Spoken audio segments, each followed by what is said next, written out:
哥，你会制发吗？我一个理发师意外穿越进了修仙世界，帮大师兄烫个卷发后，他直接突破金丹；帮师姐剪个狼尾短发后，他直接修为暴涨。就连异界魔尊都绑了我去帮他植发。从此我成为了修仙界第一洗剪吹，人送外号托尼仙尊。从专业技校毕业后，我本打算在理发行业发光发热，大展宏图，没想到却意外穿越进了一个修仙世界。于是我从一个初出茅庐的理发学徒，变成了云天宗的外门弟子。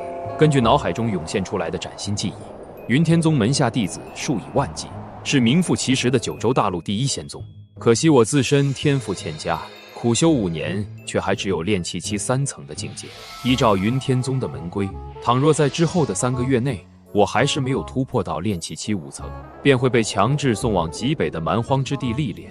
若是还想留在宗门，就必须缴纳1000灵石作为补偿。可我刚穿越过来，身上既没有绑定开挂系统，也没有潜藏着什么斗尊强者的灵魂，想要在3个月内连续突破2个小境界，简直是天方夜谭。思来想去，我唯一能留在云天宗的办法，就剩下在3个月里筹集到1000灵石了。而我作为一个外门弟子，每个月只能领到5颗灵石，我绞尽脑汁，也没想出能在3个月里凑够700灵石的办法。这时，我注意到云天宗上的弟子来来往往，他们身材各异，高矮胖瘦，相貌肤色也巨不相同，然而发型却基本都是笔直的乌黑长发。刹那间，我脑子里灵光一闪，整个人犹如醍醐灌顶。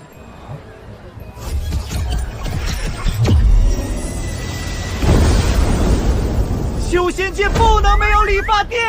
我穿越过来时，以前学过的理发技艺还熟记于心。于是我经过一番思索，先去灵药阁转了一圈。经过半个月的刻苦研究，反复调试，顺利调制出一批洗发水、护发素、染发剂、烫发膏等药水。随后，我又专门跑到炼气阁，忍痛花费100灵石，用玄铁打造了一套尺寸各异、大小不一的精细剪刀。最后，我又将自己的洞府改造了一番，定制了一张专门的洗发床、高级座椅和镜子。隔天早上，我喷好发胶，换上精致的小西装。住我旁边洞府的师弟见到我，愣了一下：“江辰师兄，你的头发怎么……”不要叫我江辰，请叫我托尼总监。对于修仙界而言，理发店都属于一个比较超前的事物，因此开业的第一位顾客至关重要。我思来想去，最终将目光对准了大师兄宋长庚。本来天赋异禀，一时无两，只是后来不知为何，他在修为上遭遇瓶颈。我找到他的时候，他披头散发，正坐在湖边喝酒。等你被送到蛮荒之地，师兄肯定会去看你。那地方就是冷了点儿，穷了点儿，苦了点儿，死不了人的，你别怕。我强忍住破口大骂的冲动，耐着性子向大师兄解释了一遍我的来意。所以，你是想靠剪头发，3个月只在云天宗赚够1000灵石？难怪师傅以前总说你肯定是小时候把脑子摔坏了。我当时还不信，现在我信了。你信尼玛个头！我懒得再跟他废话，硬是把大师兄拽进了我的店里。我给他围上毛巾，让他躺到洗发床上。师弟，你改名了。我没理他，拧开喷头测试水温。大师兄又问：师弟，总监是什么意思？我想了想，很贵的意思。大师兄坐起身想跑，这次算你免费。大师兄又躺下，调节好水温。我开始帮大师兄洗头发。这洗发看似简单，实则大有讲究，包括弹手、揉按、滑弹、刮痧、点按等手法结合，都必须经过千百次的练习才能熟练掌握。借助洗发水的泡沫，我先是正常抓洗清洁大师兄的头皮，等到泡沫充分晕开后，一股淡淡的清香弥漫开来。师弟，你这门技法是从哪儿练的？竟能让人神清气爽，飘飘欲仙。美容尾发职业技能培训学校。我仔细打量了一番镜子里的大师兄，他的脸型整体额头窄，颧骨高，下巴尖，属于典型的钻石脸。我抬手起诀，先是催动灵力，吹干了大师兄的头发，随后我又拿起剪刀，指尖飞动，断发飘落。接下来便是最为关键的一步，我掏出自制的烫发杠，拉直大师兄的一小撮头发，小心翼翼地将其卷好。大师兄，这个是最新的烫染技术，保证你满意。你轻一点儿。大师兄，你看这弹性多好啊！好了，大师兄，你看看怎么样？我用温水把烫发杠上的药水冲洗干净，再用毛巾吸干头发上的水分，又均匀涂抹上定型剂，又等了半炷香，定型结束。等到再度吹干大师兄的头发，我又掏出剪刀，最后修整出了碎盖的效果。大师兄看着镜子中崭新的自己，很拽地撩了一下头发。师弟，原来我这么帅吗？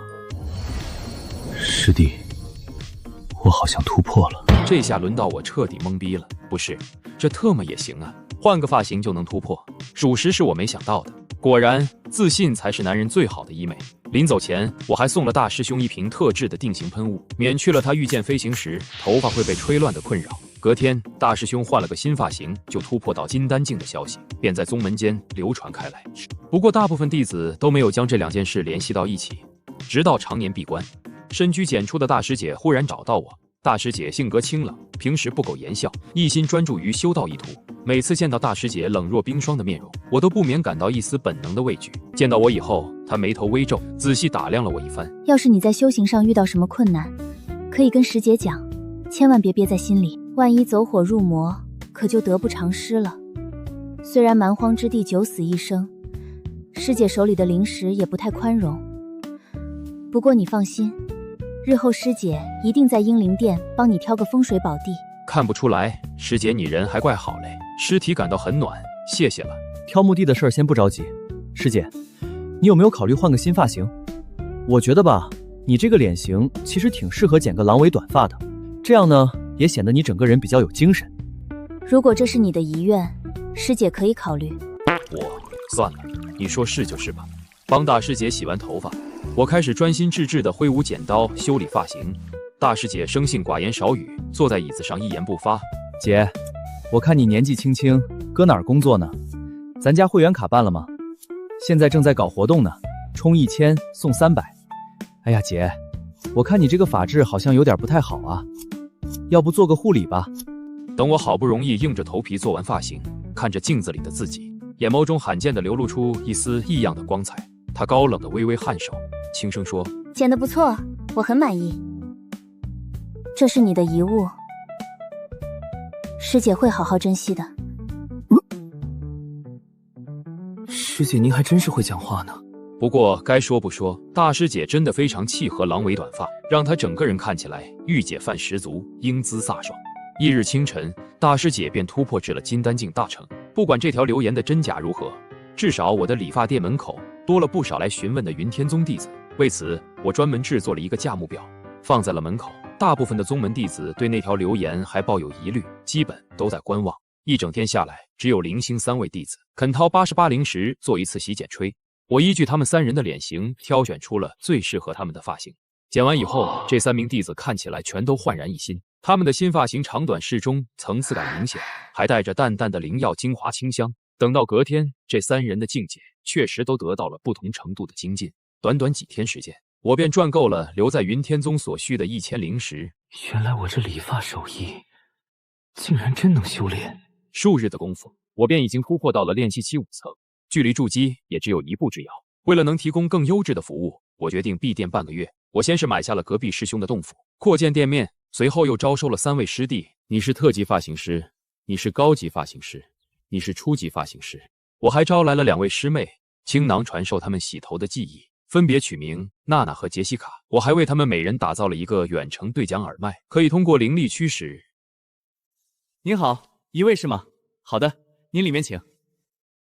娜娜，一位抽水。好的，凯文老师，一位抽水，收到。有预约吗？有想选的老师吗？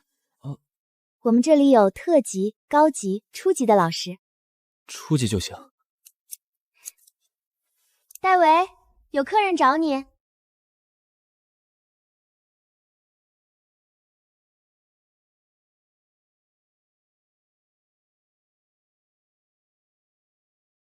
师兄，今天这边发型还满意吗？我看咱今天消费也不低了，推荐办一张会员卡，打个折，消费600多，打完折400多就能下来。听我的，办一张。师兄，你今天这个消费确实不少了，下回还能接着用，划算。而且我看师兄你头皮屑都要出来了，办卡我送你个头皮护理免费的，师兄你看看需要不？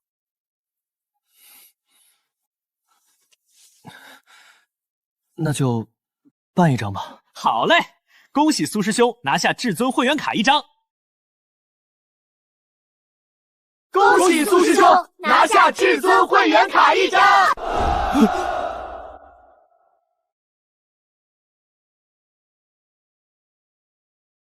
会员总数1024人，结余134.377,610。好像赚的差不多了，按照流程，好像该卷款跑路了。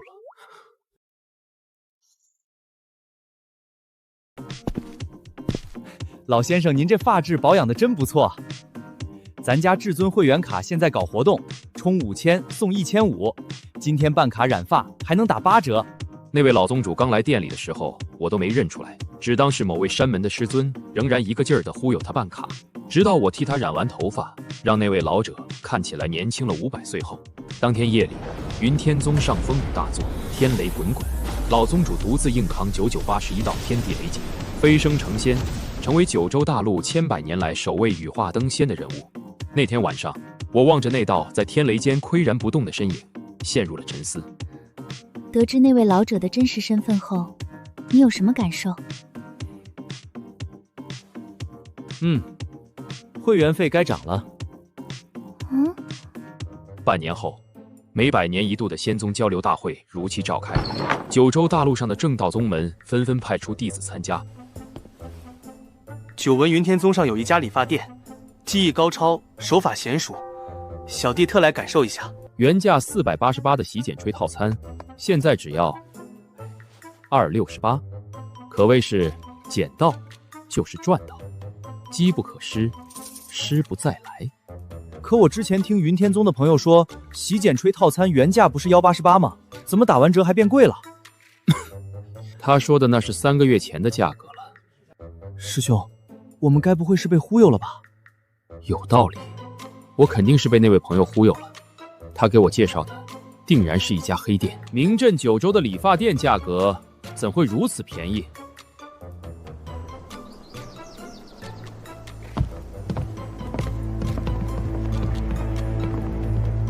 隔天，在仙宗交流大会上，那位赵师兄和孙师弟大放异彩。赵师兄顶着港风大背头，神情倨傲，颇有大哥风范。孙师弟换了个树状纹理烫，看起来清新帅气，举手投足间自信满满。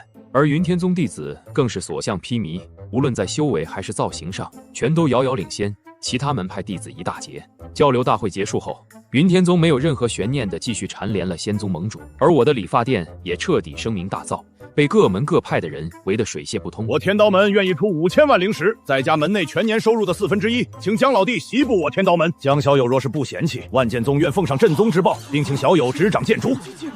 只要江少侠点头，我无极阁甘愿让出阁主之位。江晨自小便是我云天宗弟子，更是下一任宗主的不二人选。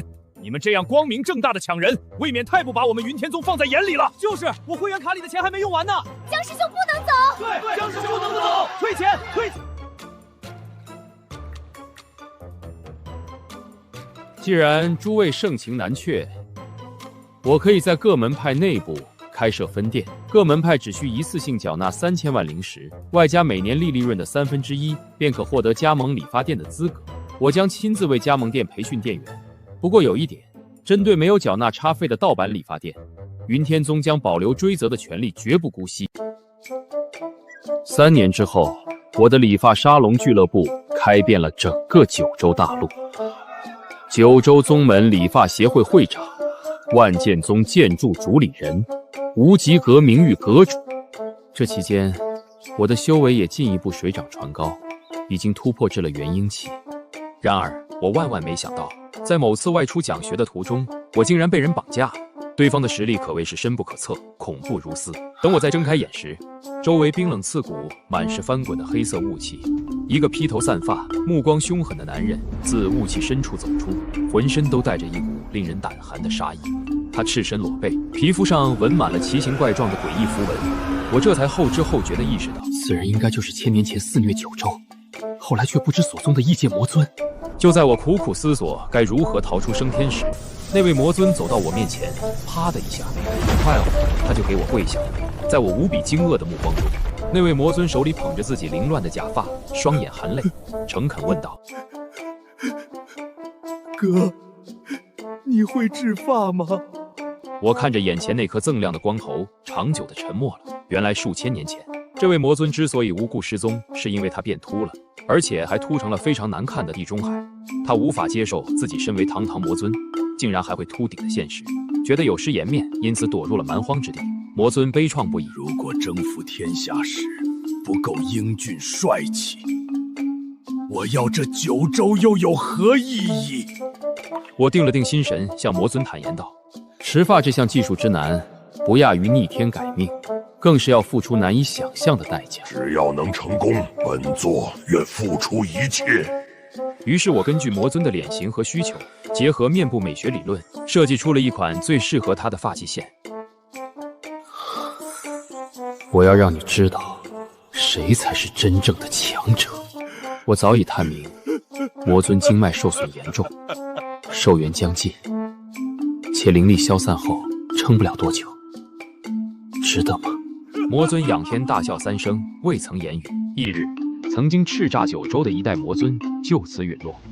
5年后，云天宗，紫阳峰，我负手立于山巅之上，我之身发记忆早已真入化境，心念流转之间，便可随心剪出所想发型。